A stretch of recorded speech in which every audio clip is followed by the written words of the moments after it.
This is the fairy tale Alice Through the Looking Glass. VIEW-MASTER Reel A, Picture 1. One thing was certain, that the white kitten had nothing to do with it. It was the black kitten's fault entirely. While the old cat washed the white kitten's face, and while Alice dozed in the armchair, the black kitten had been romping with the ball of yarn Alice had been trying to wind up, and had unravelled it all over the hearthrug. "Oh, you wicked little thing!" cried Alice, picking the kitten up and holding it up to the big mirror above the fireplace. "If you're not good, I'll put you through into Looking-Glass House." "How would you like to live in Looking-Glass House, kitty?" "You can see their drawing room through the glass. It's just like ours, only the things go the other way." "Let's pretend there's a way of getting through into it, somehow, kitty." "Let's pretend the glass has got all soft like gauze, so that we can get through. Why, it's turning into a sort of mist now, I declare." Picture 2. She was up on the mantel while she said this, though she hardly knew how she got there. And certainly the glass was beginning to melt away, just like a bright silvery mist. Picture 3. In another moment Alice was through the glass and had jumped lightly down into the looking-glass room.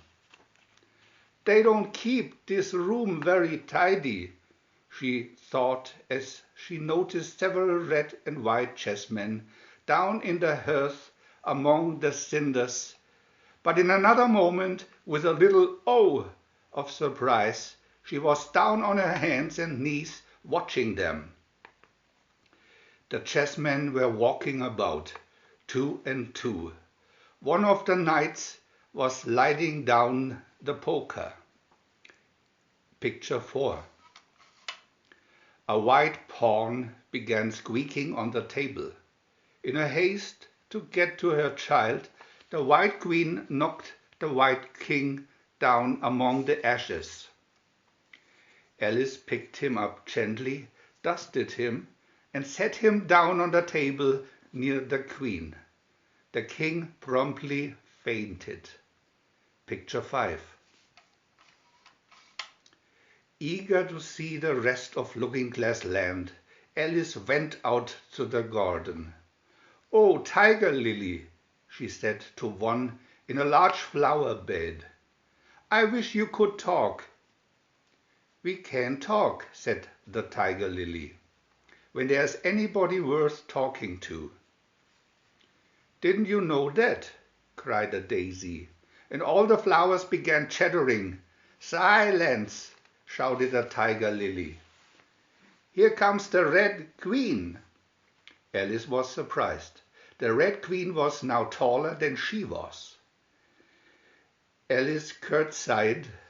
"I've lost my way, your majesty," she said. "I don't know what you mean by your way," said the Queen. "All the ways about here belong to me." Picture 6. Suddenly she and Alice were running hand in hand. "Faster!" cried the Queen. When they stopped at last, Alice was giddy and out of breath. "Why, we've been under this tree all the time," she panted. "Of course," said the Queen. "In this country it takes all the running you can do to keep in the same place." Picture 7. The Queen led Alice to the top of a hill, from where she could look out over the land. Tiny little brooks ran straight across it, and the ground between was divided into squares by little hedges. "It's just like a large chessboard," exclaimed Alice. "Yes," said the Queen, "and you may be a pawn if you like. You're in the second square to begin with. When you get to the 8th square, you'll be a queen." VIEW-MASTER Reel B, Picture 1. Alice found herself on a train with a very strange carriage full of passengers. A gnat with a sad little voice kept telling jokes in her ear. There was a shrill scream from the engine, and the train jumped the 3rd square and landed in the 4th. Then it disappeared. Alice was seated under a tree, with the gnat on a twig over her head. "We have all kinds of insects here," he remarked. "On that bush is a rocking horsefly made of wood." Picture 2. He vanished, and Alice walked into the forest. Rounding a corner, she came upon 2 fat little men standing under a tree, each with an arm around the other's neck. She couldn't help staring at them. "If you think we're waxworks," said Tweedledum, "you ought to pay. You know, waxworks weren't made to be looked at for nothing. No ho." "Contrariwise," added Tweedledee, "if you think we're alive, you ought to speak. You like poetry?" He began to recite a nonsense poem about the walrus and the carpenter, and how they invited the young oysters to go for a walk along the beach with them, then ate the poor oysters. Suddenly Alice heard a noise like the puffing of a large steam engine. "It's only the Red King snoring," said Tweedledee. "He's dreaming now, and what do you think he's dreaming about? You! You're only a sort of thing in his dream. So are we." Picture 3. The woods became dark, and the wind began blowing. "Here's somebody's shawl being blown away," said Alice. She caught the shawl. In another moment the White Queen came running, and Alice went to meet her and helped her to put on her shawl. "Sometimes I've believed as many as 6 impossible things before breakfast," said the Queen. "There goes the shawl again." Picture 4. The shawl blew across a little brook, and Alice found herself in a little shop. The Queen seemed to have turned into a sheep, who sat at the counter knitting. "What is it you want to buy?" asked the sheep. "I should like an egg," said Alice. As Alice walked toward the egg, it grew larger. The shop vanished, and Alice crossed a brook. The egg was sitting on a high wall. It had eyes and a nose and mouth, and Alice saw that it was Humpty Dumpty himself. Picture 5. "To show you I'm not proud, you may shake my hand," said Humpty Dumpty. She took his hand, anxious lest he fall off the wall. "What a beautiful belt you've got on," she said. "I mean, a beautiful bow tie. If I only knew," she thought to herself, "which is neck and which is waist." "It's a bow tie, child," said Humpty Dumpty. "The White King and Queen gave it to me for an unbirthday present." Picture 6. Leaving Humpty Dumpty, Alice came to an open place, where she found the White King and his messenger. The king was hungry, so the messenger opened his bag and handed the king a sandwich. The king ate it and wanted more.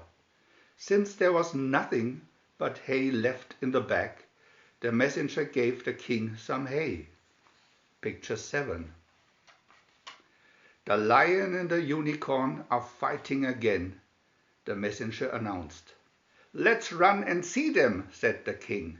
They ran into the town, where a great crowd was watching the two beasts fight. The king called out, 10 minutes for refreshments." The lion and the unicorn sat down, and Alice was given a plum cake to cut up and hand round to everyone. VIEW-MASTER Reel C. Picture 1. As Alice walked on, a voice called, "Ahoy, ahoy, check!" A red knight came galloping up. "You're my prisoner! Ahoy, ahoy, check!" called another voice, and a white knight galloped up. "I've come to rescue her," he declared.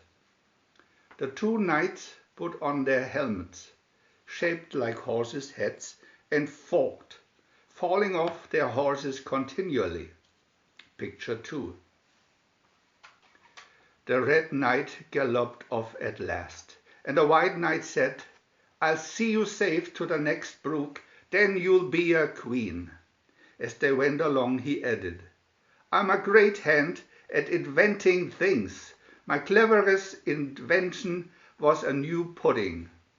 You start with plodding paper."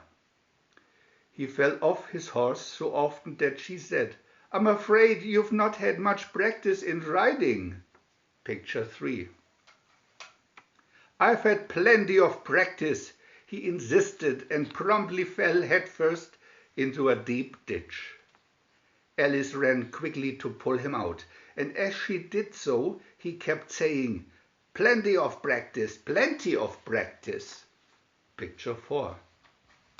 "The 8th square at last," cried Alice as she bounded across the last little brook and sat down on a soft green lawn. She felt something heavy on her head and reached up to touch it. It was a crown. Suddenly the Red Queen and the White Queen were sitting beside her. "I invite you to Queen Alice's dinner party," said the Red Queen to the White Queen. "And I invite you," said the White Queen. Picture 5. About 50 guests sat at the banquet table. Some were animals, some birds, and there were even a few flowers among them. The waiters set a leg of mutton before Alice, and the Red Queen said, "Let me introduce you, Alice, mutton, Alice." The leg of mutton got up and bowed.